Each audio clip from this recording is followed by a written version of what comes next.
It is hard. It is hard. And it's one of the things I really try to teach my kids. Like, it's really an inside job, because if I go back and look at decades of my life, it's like, wow, you really have to sit in the shit, and you have to feel your feelings and not numb, whether it's alcohol or shopping or dating and relationships. Like, you really got to just like feel it to heal it, so you can just like move on and deal with shit. And that's hard. It's hard. It's hard. It really is hard.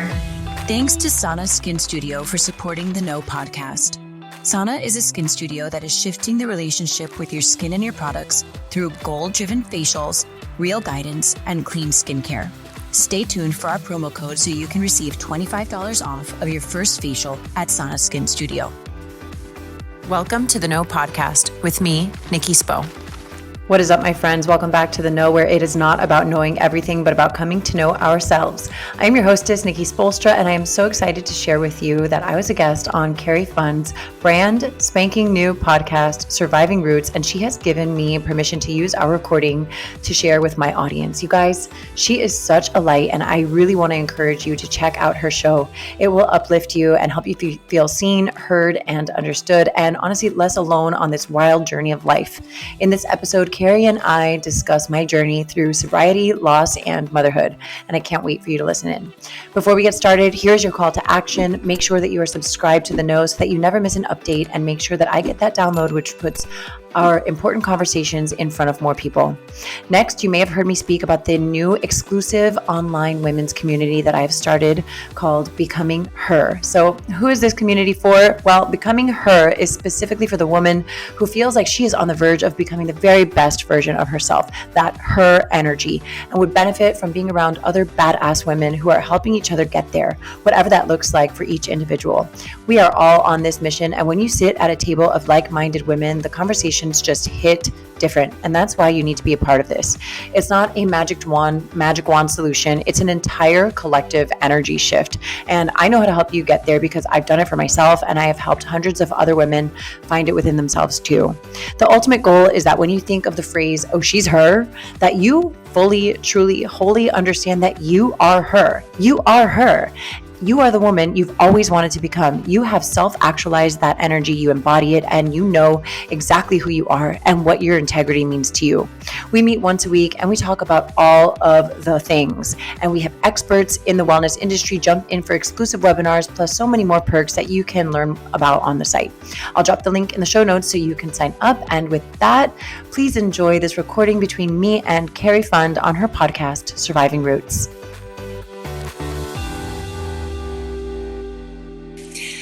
Thank you, everyone, for being here today. Today's guest is someone I've been wanting to speak to for quite a while. Nikki Spoelstra is the host of The Know with Nikki Spo, a globally top-ranked podcast which highlights the stories of individuals who are finding and celebrating their deepest sense of inner knowing in a space where it's not about knowing everything, but about coming to know ourselves.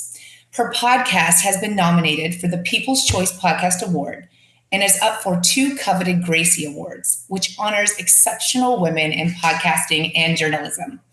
On top of all of this, she's a single mom of 3 and has overcome tough life experiences with ferocity and grace. Nikki, I am so excited to be talking to you today. Cari, thank you so much for having me. I'm so excited for you. Congratulations on everything that you're doing. This is so exciting.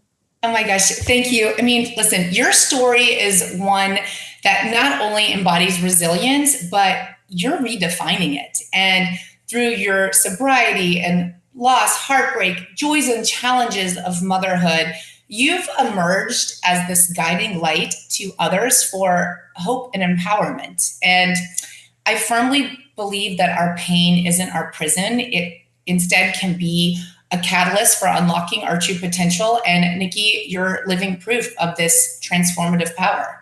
I really appreciate that, Cari. You know, it's wild when you say that, because I don't think people go through life thinking like, I'm gonna be a beacon of light and hope. But I'm like, use my pain and turn it into all these things. Because when you're going through pain, you're like, this is painful. Like, I don't like it here. Like this, I don't like it here. I don't like it here. Right. But I like it here now. Now we love it here. Yeah, I mean, I feel like it's such an inspiration because so many people, they fear their pain, they don't want to feel their pain, they numb from their pain, and Yeah.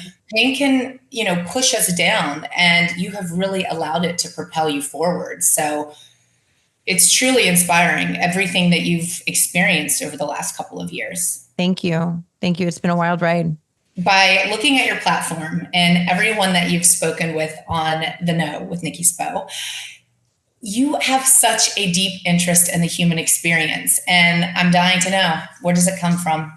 I think back to like my childhood, even. I think some seeds were planted. My mom was a Pan Am flight attendant. I speak really openly, Cari, about my very tense relationship that I had growing up with my mom. My mom was an alcoholic, but things don't happen in a vacuum. And like, as traumatic as some of the life experiences I had with her, specifically when I was little, like she was also like very, very magical. And she had a lot of really beautiful qualities about her. And so I think that that's really important to note in the human experience, right? Is that you can be two things like at the same time. But when I think about like my interest in the human experience, I think a lot about like my mom traveling the world as a Pan Am flight attendant. Back in the day, like that was a very glamorous job to have. And she was so proud of that. And she really instilled in me this desire to know how other people live, right? So I became really interested in that, like from a very young age. And then as I went through my childhood and then my adolescence, some of those bad things, those were happening more and more frequently. And I had other relatives in my family that taught me how to paint and taught me how to sew and make my own clothing. And I threw myself into dance, and later became a professional dancer. And I think that I've been a deeply feeling individual for as long as I can remember. Like, I think the word empath is like so overused and it's kind of trendy, but for what it's worth, I think that I am just I think one of my gifts to the world and in my life is that I feel deeply. Like maybe I feel more deeply than other people or what's normal, but I really do feel deeply. And I've been that way since I was a child. And I found a way to use that and to make it into something, whether that was me designing clothes and having fashion shows or working in the community from a very, very young age, whether that was me being a dancer and going into professional dance in my art career. And I studied art history. I just think that I've always been really fascinated by that. I like don't love every genre like in the world, but I do love the history of the things. And like, I'll give a quick example is like, I went to the NBA Hall of Fame when Chris Bosh was inducted into the Hall of Fame. My family and I got to go to that. And, I always joke, I'm like not a basketball girly. Like I became a Heat dancer because I wanted to be a dancer. Like I didn't know anything about basketball at the time, and I grew obviously like over the years, I learned so much about basketball, right? I would hope so. Yeah, right. Totally. But I didn't grow up watching sports. I didn't grow up like a sports girly. I didn't. My family wasn't that type of family. Like literally the first Heat game I ever went to was because my dad was like, if you want to try out for the Miami Heat dancers, you should go watch the Miami Heat dancers. So I literally went to a Heat game for the first time. I don't know who we were playing. I don't know anything. I was waiting for the 2 timeouts, like the 2 timeouts where the Miami Heat dancers would come out. And I was like, I need to watch the Heat dancers. I was like, what is this basketball shit that we're watching? I'm like, who cares about that? Right. Like who knew like what my life would turn out to be like down the road. But, I wasn't into basketball, but my point is in getting through that, obviously I developed a love for basketball, but more than anything, I developed a love for the people involved in the things, right? So like going to the Basketball Hall of Fame induction was beautiful for me because it was like, I got to see all these people who have had such a great impact on the sport, which is a pretty young sport, 75 years old, 76 years old, maybe this year. And like men and women, old and young, who have had a tremendous impact on the game. So all of this to say, I love history. I love people. I love to learn how people are, what moves people, and the impacts that they have in their chosen crafts.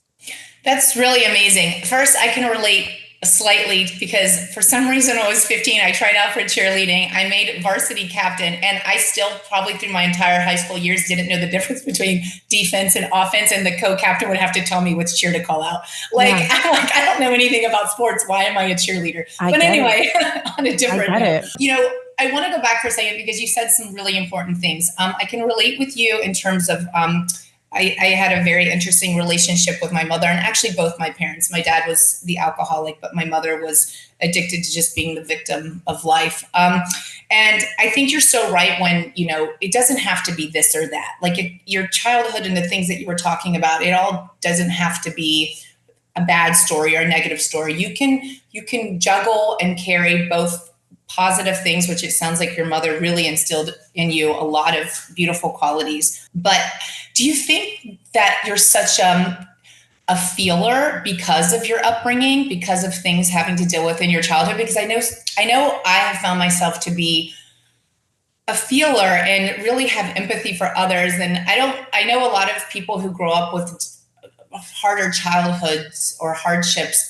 they can either be cut off and not emotional whatsoever because of fear of being hurt, or they can overfeel and want to just be truly connected to other human being because of maybe connections they lacked growing up. Like, Cari, I actually, it's interesting. I think that I was kind of born this way. Yeah. I really do. And I don't think that much about it. Like I choose not to think. So like there was a part in my healing journey, which I think is ongoing, right? We're always healing, we're always evolving. And I have something to say about that too. But I think part of it is like, I tried for a while, I became like attached to the identity, right? Like the identity, I identify as having gone through this really difficult thing. And at this stage in my life, I'm really trying to move away from like identifying with anything. I just am, right? And so I got to a point in my journey where I'm like, okay, I get it. I had done so much talk therapy, Cari, that I'm like, okay, I get it. I understand the things that happened to me and what made me and my personality this way. And now I think I'm in a space that I'm moving away from, okay, well, I'm this way because, and just like I am, this is who I am. And making sure that I continuously grow into a person that I like, right? Yeah. Like I have severe severe abandonment issues, which deeply affected so many of my relationships in my life. I can look at that and be like, I can identify that and say, especially as a single woman now, oh, I have abandonment issues. Well, the reality is that I don't really like having abandonment issues. Like it doesn't feel good. It doesn't feel good. I also live with anxiety. I clinically have anxiety. Mm-hmm. I don't like living with anxiety, right? It's not fun. It's not fun. It's not like a fun experience. I can't wait to have anxiety over this situation. And it's not as simple and cut and dry as like, well, just don't have anxiety, like breathe through it. It's not that simple. But when it comes to something like my abandonment fears or a trigger response that I have to something, I can sit here and say, okay, well, that's who I am. Oh, well. Or I can say, you know what? I don't really like those qualities about myself. So let me work on ways to improve them and move through them in a way that feels better so that my life experience feels better for me. Right. Right. And it's the same thing with like, I'm a survivor. I survived sexual abuse. I survived physical abuse, psychological abuse. I am a survivor. I'm a sober woman. I did this a lot when I first got sober. I was like, I'm identifying as a sober woman. Now I'm kind of like, I am a survivor. I am a sober woman. But I'm also like so much more. And like, I choose now the bad things and the good things. I'm a divorcee. Like these things are not the only things that define me. They aren't. So I make a conscious decision, whether it's a good thing or a bad thing, not to put so much of like pressure of like my sense of identity in those things. Yeah.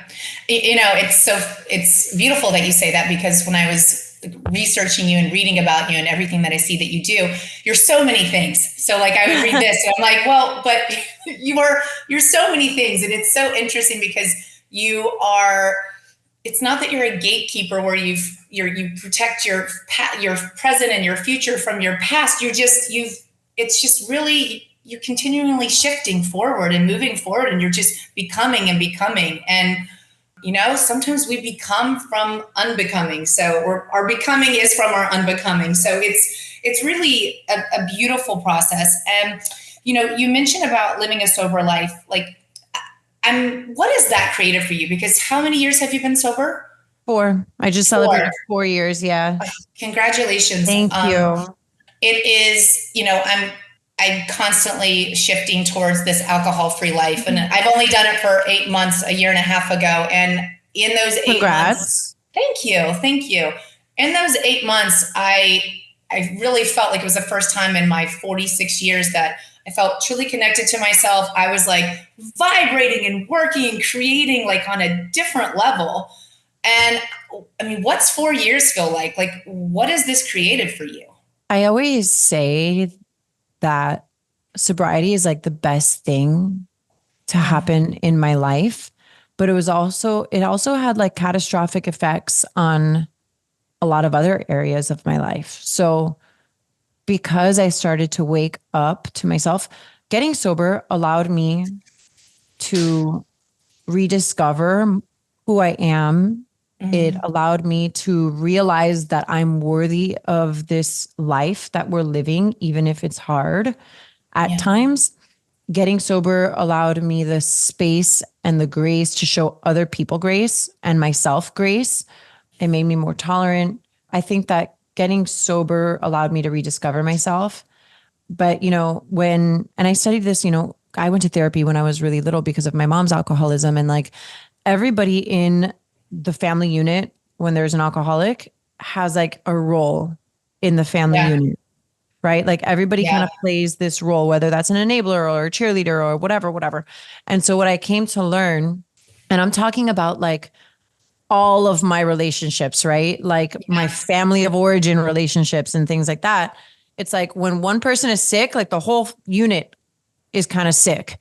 And so because you have to, everything operates in this really weird way. It's like all the cogs are working in this dysfunction, right?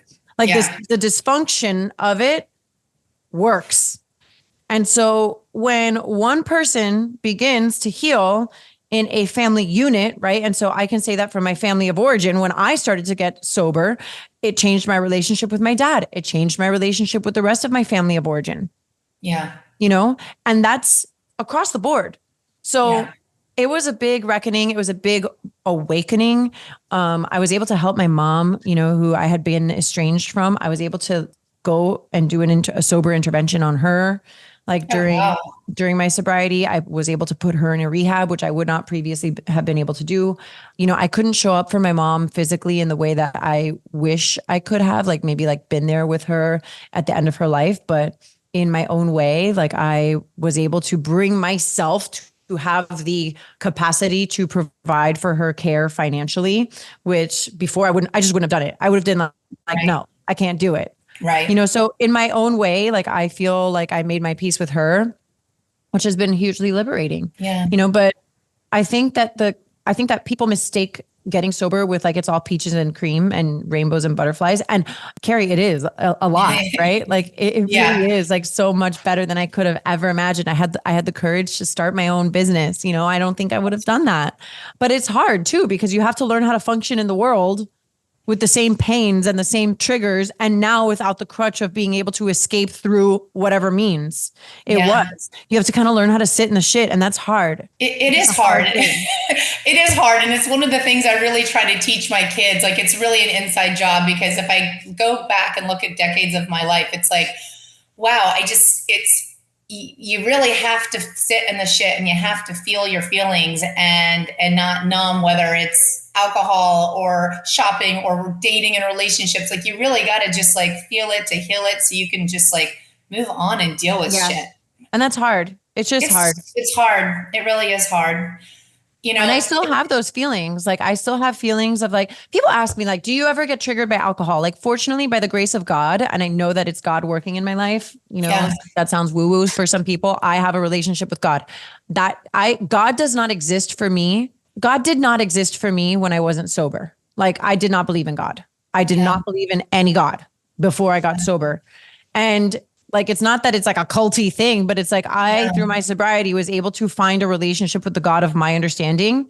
So like the two don't exist without each other. Like I don't stay sober without God, and God doesn't exist for me without my sobriety.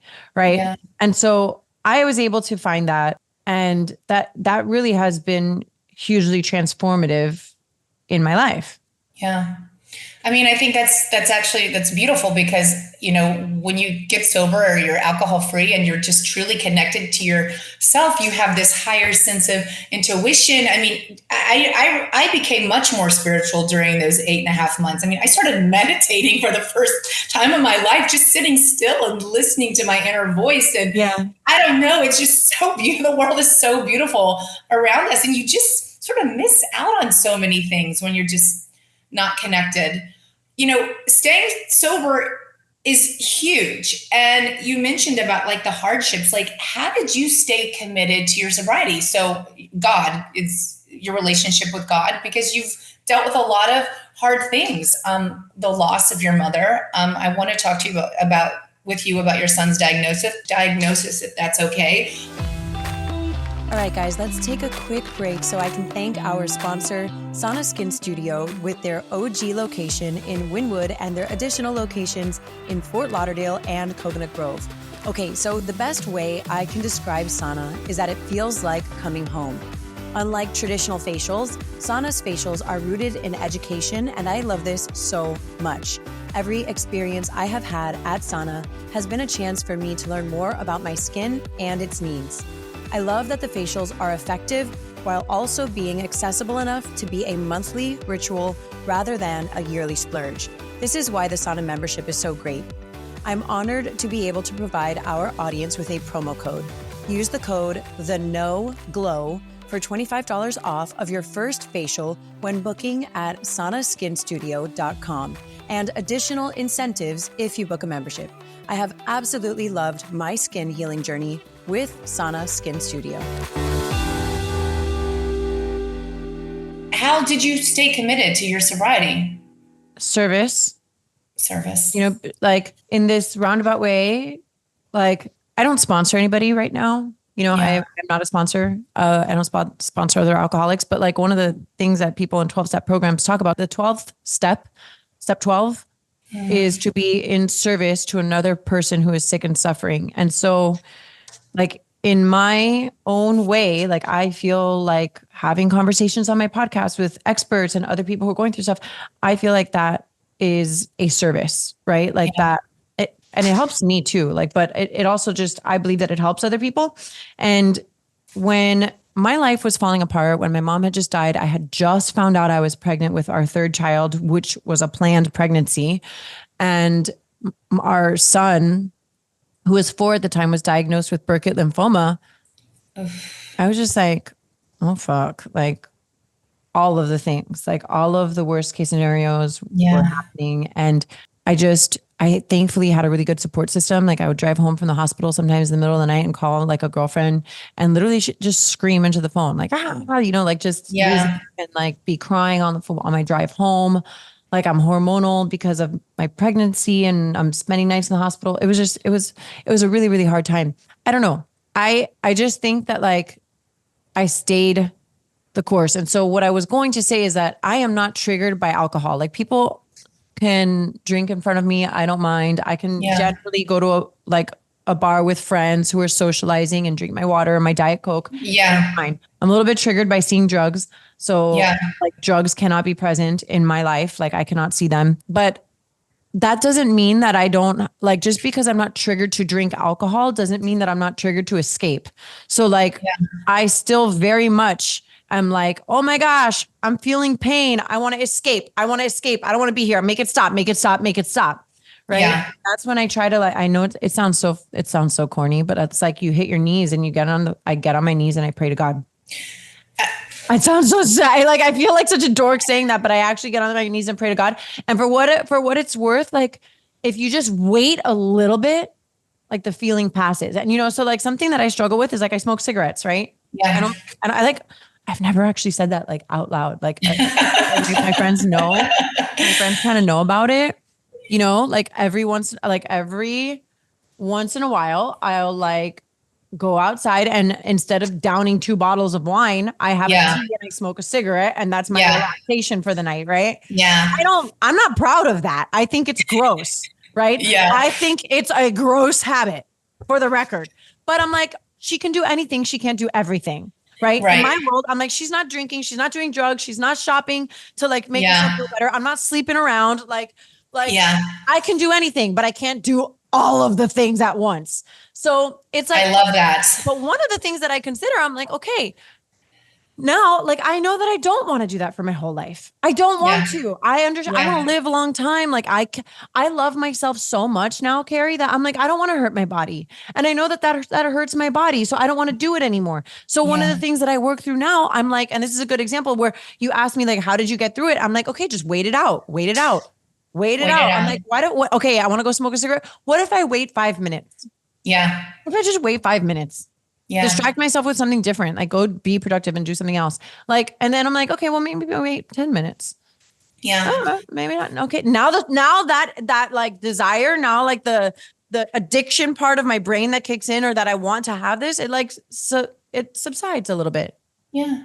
I think that's the importance of self-awareness and self-control. I mean, if we could just sit still or just take that pause. I want to go back to this God thing, and I don't even know why I'm talking about this really, because this was not sort of anything I was going to mention today, but those are the best conversations. I mean, they really are, but I relate to so many things with you, as a mother myself, I can only begin to fathom like the depths of fear and uncertainty that comes with having a child that's diagnosed with cancer. Our experiences are extremely different, but I do know what it's like to have that weight of facing the potentials of the big C, because when my daughter was 3 months old, my husband was diagnosed with cancer. And I literally had just, coming from a very toxic upbringing and feeling like no self-worth, no sense of that I deserved love. I finally, found my soulmate, had this family I created, and then the big C came into our lives. And I just remember night after night, like rocking my daughter to sleep, crying, feeling so alone, wondering like, wow, maybe my mother was right, or maybe I'm not worthy of this love, or maybe I don't deserve any of this. And I would pray to God. I mean, God really came into my life during that time. And I was, raised Catholic, and I converted to Judaism, but it was nothing that was sort of like a huge part of my life. But when cancer came into our lives, I just remember praying to God so much, praying for my husband's like life, and praying that it never touched my child.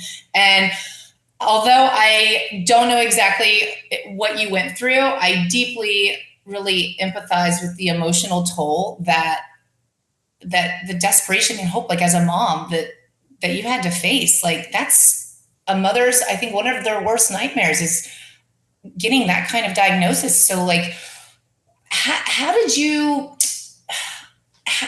what kind of, I don't know, thoughts do you have to share with mothers that are going through something like that? And I really want to know what it felt like, honestly, when you heard your son was in remission. I mean, thank God. So thank you. And I'm sorry to hear about what your family went through, because that must have been so, so hard. Thank you. Cancer is not fun. It's not fun. When we got the diagnosis, the advice that I have for moms is to listen to their intuition. Yeah. Like, I remember taking my son to the doctor because he had a tummy ache. And, my son was in preschool. So like kids get sick all the time. RSV, our family, everybody in our family had RSV, like, I don't know how many times, like in that one school year. And so little dude had been on antibiotics for a bit, right?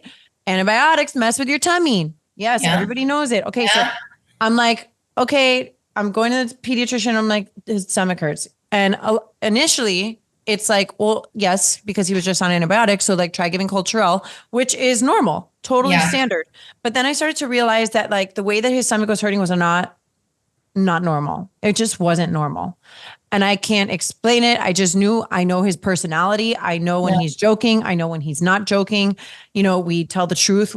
I prioritize telling the truth in our home, and we do not cry wolf. We take our health and our lives very seriously, and our safety. And I remember just thinking, This is not something cultural is going to fix. And so I'm like calling the doctor's office like every day. I'm like, what could it be? What could it be? What could it be? Well, it turns out it was this thing called intussusception, which is when your intestine telescopes into itself, and it occurs usually under 5 years old. And so that was what was causing the pain for my son. Now you have to go to the hospital when it's happening, which is hard because it like happens and then it goes away. It like happens and it goes away, and it only hurts when it's happening, but you have to get that ultrasound or that, right when it's happening, when it is happening. So it actually happened on the day of my mom's funeral, which was so crazy. So, oh my gosh, I'm like, okay, Dad, you got to take. And you're pregnant. I'm pregnant. I'm going to host my mom's funeral. And I'm like, he needs to go to the hospital right now. We're all like, what? What do you mean? Your mom's funeral is happening? I'm like, I know, but I can't take him to the hospital right now because I have to go host the funeral. So y'all go to the hospital, right? Oh, Jesus. So they wound up having a surgery to take care of the intussusception. I'm like, great, good, it's done, right? Then a week later, it's a Sunday morning. I'm at the gym working out by myself. My kids are home. And I get the call from our pediatrician, and he says, Nikki, can I come over to your house? This is a Sunday. The pediatrician is like, Nikki, I need to talk to you. Can I come over to your house? And I'm like, oh shit. Like, I'm like, just tell me what it is right now, because I will not make it home. Like, I will have so much anxiety. I cannot make it home. You need to tell me right now. You can still come over. And he was like, your son's had a tumor. It came back malignant. And so we just need to start talking about a game plan. I'm like, I'll meet you at my house in 10 minutes. And he came over, we talked it through. We had to Skype, or not Skype. We Zoomed in because it was during the NBA season. So we had a Zoom conference with everybody. I was home alone at the time. And so it was just wild. Fortunately, that cancer, it's very treatable, had very, very, very high success rates. Thank God. Like, we went into it knowing that like it was going to be okay. Yeah. But like, it's still cancer. That's C word. I mean, it's meaning like, it's just, like, you just need it to be over with and done and get the remission. Yeah. And for a while we're doing chemotherapy, and I'm like, okay, we're going in for the chemotherapy. He had a PICC line. Okay. We go to get the chemotherapy first couple of weeks. It's all good. And then I'll never forget it. My kids love to dress up in costumes, and he had a Spider-Man mask on. Right. Yeah. And so he took the mask off, and I'm like looking into the mask, right? Almost like it's a bucket. Like, I'm looking into the mask, and I see all this hair in the mask. And I'm like, he's fine. I had like told myself, I'm like, he's fine. We're doing medicine. We're doing medicine. It's just medicine. It's just medicine. Right. Yeah. That I'm like, oh my gosh. I remember thinking to myself, oh my gosh, did I buy a used Spider-Man outfit? I'm like, ew. I'm like, ew, like somebody else's hair is in this Spider-Man mask. Like, I bought a used mask. That's so weird. And then I'm like, no, Nikki, your son's doing chemotherapy. That's his hair. I'm like, it was like the craziest thing. I'm like, it didn't dawn on me that it was his hair. And then I'm like, oh my God. Oh my gosh. Oh my gosh. Oh my gosh. And so sure enough, I like start running my hand through my son's hair, and it's just like coming out in heaps. And I was by myself, and I'm like, oh my gosh. And he's like, what, mommy, what? And I'm thinking, nothing, sweetheart. I'm like, oh my gosh, you know what? We knew that this medicine might make some of your hair come out. So look, this is just some hair. We can save it if you want. We can throw it away. He's like, I want to throw it away. Whatever. We wound up having a conversation of like, once like the hair started really, really falling out, and he had like legitimate bald spots. Like, I'm like, do you want to cut your hair? What would you like to do? We decided to cut it. His little brother decided to cut his hair also. This was something that our family was going through very privately. So like the adults, we decided that we were not going to do anything to our hair. We were not going to, we wanted to I didn't talk about it publicly until after. It was hard. Having a child with cancer is very hard. Who's going through chemotherapy is obviously very hard. Like, they get sick. If they have a fever of 100.4, they have to go to the hospital. Like, we did that a lot. We got COVID while my son was sick. My son got COVID. I got COVID. We all got COVID. And that's really that can be very dangerous for somebody Terrifying. who's immune compromised and going through treatment. So we dealt with a lot of those things. My dad was super supportive. We had a tremendous amount of family support. My friends showed up for me. Like, I couldn't believe it. Like, amazing. I mean, I could, like obviously they're my great friends and I know that they're great, but like the way that they just rallied for me was so meaningful. And then afterwards, the remission part of it that you asked about, it was a relief. But it was it's so hard when I look back at it because I almost see it like I wasn't even me. I was just like floating through that time. Like I was just going to say, it sounds probably like forget things that happened because I'm like, I feel like it was a traumatic experience. And so we just moved through it. You moved through it. Every day was just like one foot in front of the other. And for what it's worth, Cari, my son was happy. That's amazing. We were happy. We did everything to just be happy, and try to be happy. I think that for parents who are going through this, my advice is what cancer is. You know what it is. So you have the emotional reaction to it. Your children don't know what it is. Yeah. Depending on their age. Point. They don't know. So what are they going to do? They're going to feed off of your energy, period. We hear cancer and we freak out. We freak out because we know what it means. We know we've known people who've passed away from cancer. We know people who've lost family members to cancer. We know what it is. Our children don't know what it is. Our children do not know what it is. What they know is how you respond to it. What they know is your energy around it. What they know is how you behave when you take them to treatment, how you behave when their hair starts falling out. Yeah, that's a great reminder. Do you treat your child like they're sick? Yeah. That's a great reminder. And honestly, that kind of advice you can use in so many aspects of our parenting and our mothering. Totally. I mean, so I just love your mentality. Like, it's one foot in front of the other, moving forward. You just keep going in life. Like, how did you protect your mental health for you to be present in your life and for your children? Like, what are some things you do to protect your mental health? I have a therapist. I think everybody should be in therapy. I think everybody should have a therapist. I think everybody needs somebody to talk to. It's not enough to talk to your friends. They're biased. Even the ones who aren't biased are biased. You need to talk to people. People. I believe that anybody could benefit from a therapist, whether or not they're struggling with mental health issues. Have I been depressed at times? Yes, I have. Have I struggled with anxiety? Yes, I have. Yeah. I've been in therapy since I was a kid. Yeah. I've been abused. I was abused since I was a kid. I have sexual abuse history. I've been in therapy since I was a kid. Yes. But even when I think about my life now and how much more peace I feel in my life, I still talk to a therapist because things come up. Still things come up in my life that I'm like, wait, I don't want to fall into old habits. I have a tendency to seek out experiences that are comfortable. The path of least resistance is one that I'm familiar with. So it's easy for me to fall into things, potentially unhealthy things, just because it's like a comfort. I actually am comfortable there. Well, I mean, it's sort of like having this coach along your journey, just rooting for your best and reminding you of your worth and what you need to do to stay on that path. And also calling you out. I think therapy only really works if you're honest. You have to be willing to be honest. And that's another thing that I love about a 12-step program is that you got to be honest. Yeah.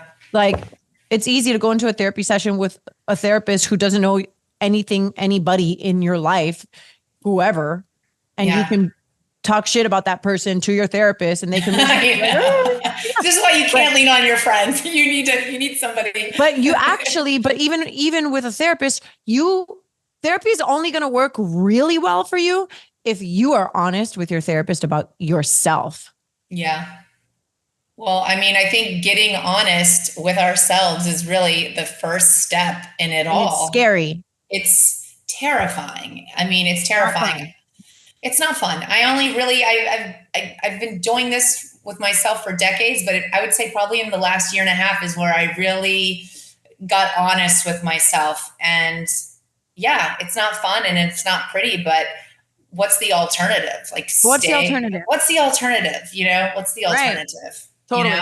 Totally. And there really is this beautiful transformation, not really waiting on the other side, because healing really is a lifelong journey. I mean, you learn to go at your own pace, you learn to choose what you carry on it, but it really is just a lifelong journey. And honestly, maybe I should get a therapist. I think everybody should. I mean, everybody, maybe I should.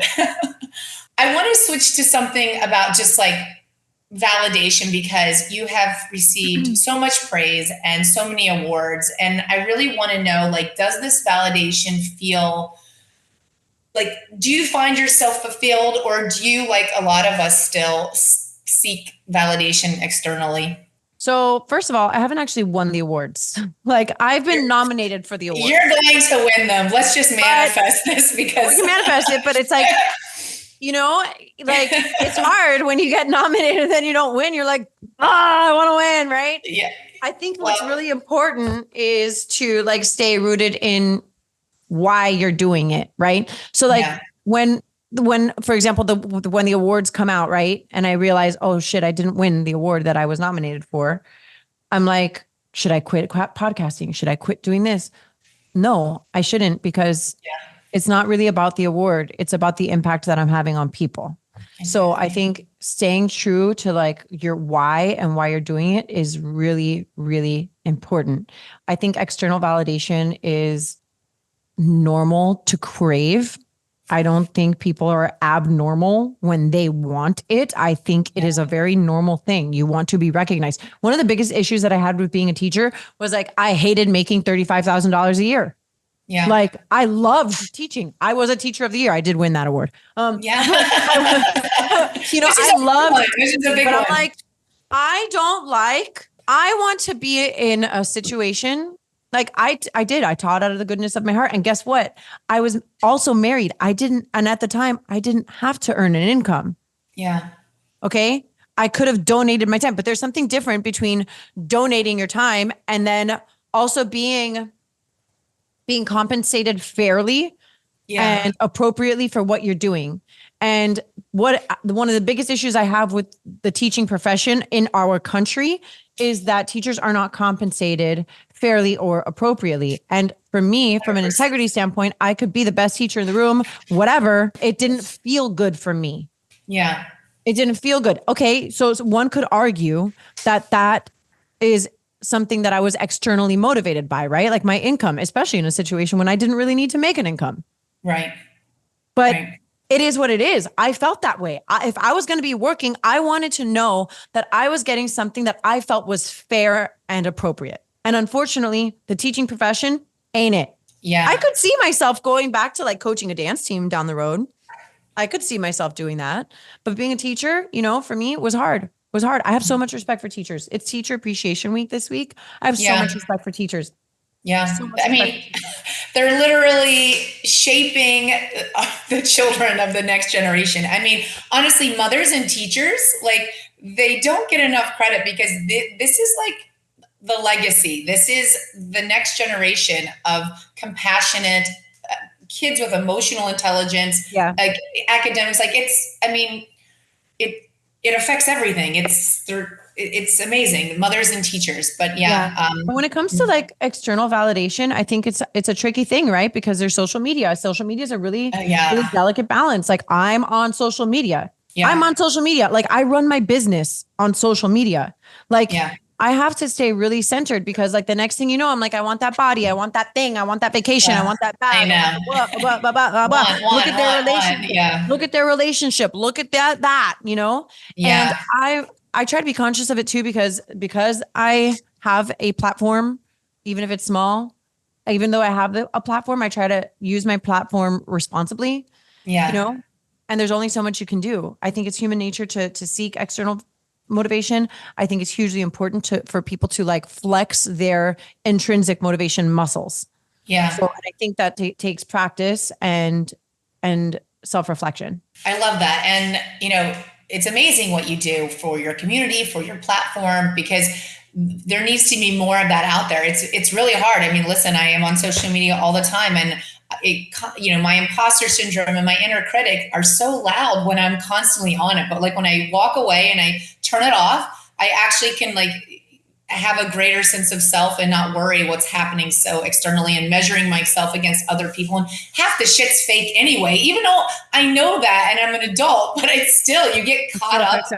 It still affects us. It's crazy. That's why I'll never let my children on it. I told my daughter, like, I'm never letting you on it until you can go and buy your own phone and you're 18 and you're out of my house, because I know how it affects me as an adult and I know better. So I can't imagine.